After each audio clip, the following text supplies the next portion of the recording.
Hey, what's up guys? This is Anthony from Anthony's Customs, and for this review, we are looking at the Gundam Universe Wing Gundam Zero. This is a new version that is a little bit more costly, and that's why I wanted to review it. It's not Robot Damashi, but with Robot Damashi prices climbing, I thought it would be interesting to take a look at one of these nicer versions of the Gundam Universe Gundams, and I do happen to like Wing Zero quite a bit.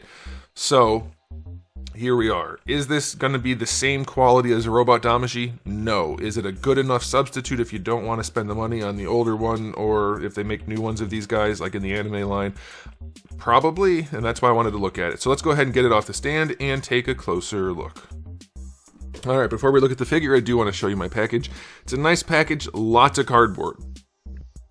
Some of you might like that, some of you might not. It does look nice, but you see very little of the actual figure. I think it's probably enough, and this artwork is pretty cool. So I like it. On the side, it's probably not the best for displaying. On this side, much better. Makes the figure look nice. Man, lighting goes a long way. It makes it look metallic and fancy, and it's not that. But it does look cool. There's some photo there. There's some photos there. They're talking about their articulation. Okay, so I don't know if that's... Their other ones didn't have this, I don't think. The older ones, like the cheaper ones that I reviewed a couple in the very beginning. I've been buying them, but I haven't opened any in years. So I think this is all new articulation. Either way, it has that, and we'll talk about the articulation. Doesn't really matter if it's new or not, because I'll show you what it is. Alright, so this guy is, last I checked, he was in stock at Big Bad Toy Store, and he was about 40 bucks, which is not bad. This is what our Robot Damashi used to cost back in the day. So I think it's a reasonable enough substitute if you're not trying to spend the 60 or 70 that they normally cost these days. So let's see, he stands about 15.5 centimeters. He is kind of tall, so compared to the Robot Damashi, you get a little bit of height on him. It's about 6.25 inches. Here he is up against a Marvel Legends Darwin, the ultimate size comparison. So a little bit of height to him, so that's nice. And the earlier Gundam Universe figures had pretty crap articulation, so I'm hoping this guy actually impresses in that department. In terms of the aesthetic though, which is what we're doing here, he looks decent. He looks not too dissimilar to Robot Damashi. So let me start off with a question of the day. What type of Gundam collectibles are you into? Are you into Gunpla? Do you like making the model kits only? If so, what size and style? Like the perfect grades, or just, you know, high grades or whatever? What do you do there? Or do you like the action figures? Do you like the metal ones? Do you like the Robot Damashi? Do you like the old ones, the anime ones? Let me know.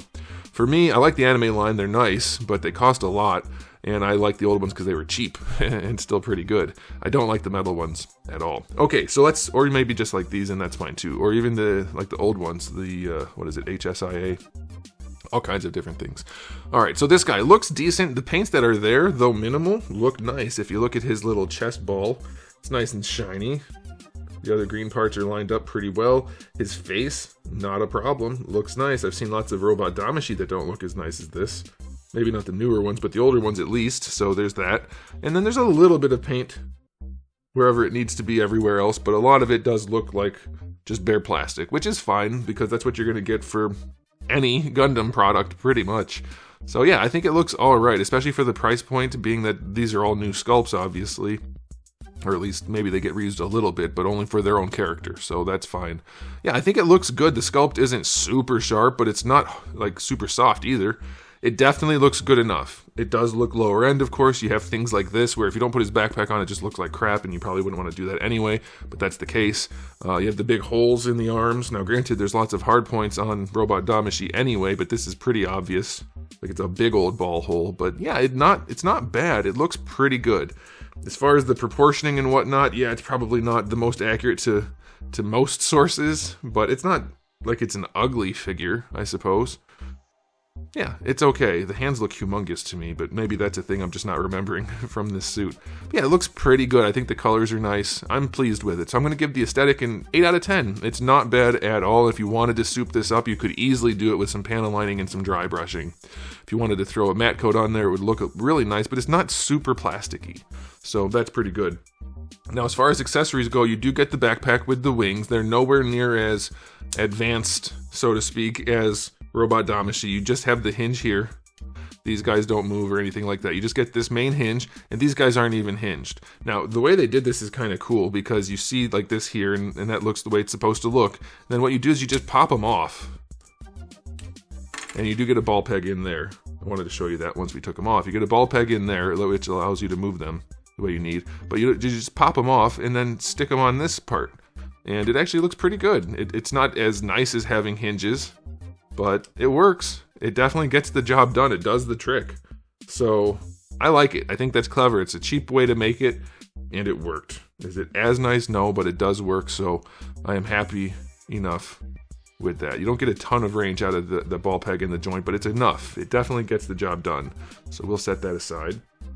You do get this shield, which is going to peg onto those giant holes in his arm, and it has another ball on there, so it moves around pretty well, pegs in nicely, and it's enough. It's enough. It will, again, get the job done. The paintwork is clean enough that it looks nice, so that's alright. And then for the gun, you get the big gun, the twin gun, and that looks pretty good. It does have some paint on it. If I remember, the Robot Damashi does not, but it's been a long time. So yeah, it has some paint. Nothing moves on it. The handles don't move or anything like that. The grips. You can separate it for the separate guns, but they look like butts. So I would never, ever, ever use it like that unless I was able to hide it on my display. I hate the inside of this. It doesn't have anywhere near enough detail to look nice, but when you put them together, it looks like it's supposed to. So if you want that, you get that. You do get his two beam sabers. They are nice. They are not transparent. They are metallic, which is fine. They look pretty cool, and they're pretty straight in the packaging, so that's good. And you get a decent spread of hands, which is plenty, I think. I don't think you need more than that. So I'm happy with that. And then lastly, you get the crotch clip so you can put them on a display. Not bad. I'm going to go, I don't know, 9.5 out of 10 for accessories. Like, you could have some extra swooshies or blast effects or something like that, or the gun would look a little nicer, but that's a good spread of accessories. So let's go ahead and do the articulation and see if this guy can actually hold up to or hold up against a Robot Damashi. It's not going to be as good, but maybe it's close. Alright, so for the head and neck, you get some ball pegs in there, and you can shift this guy around everywhere you need to because of those balls. The only thing limiting him is his head and his armor. I say that like it's a guy wearing a mask, but you get what I'm saying. There's stuff in the way, but that you can't do anything about, but it does pose nicely. These guys are definitely breakable, so be careful. They are not soft plastic. Those will break. For the shoulders, you get a butterfly joint, which is not the best butterfly joint we've ever seen, but it's there. It works. These guys are independently articulated. Not a ton of range, but they're on a ball peg, so you can move them around as needed.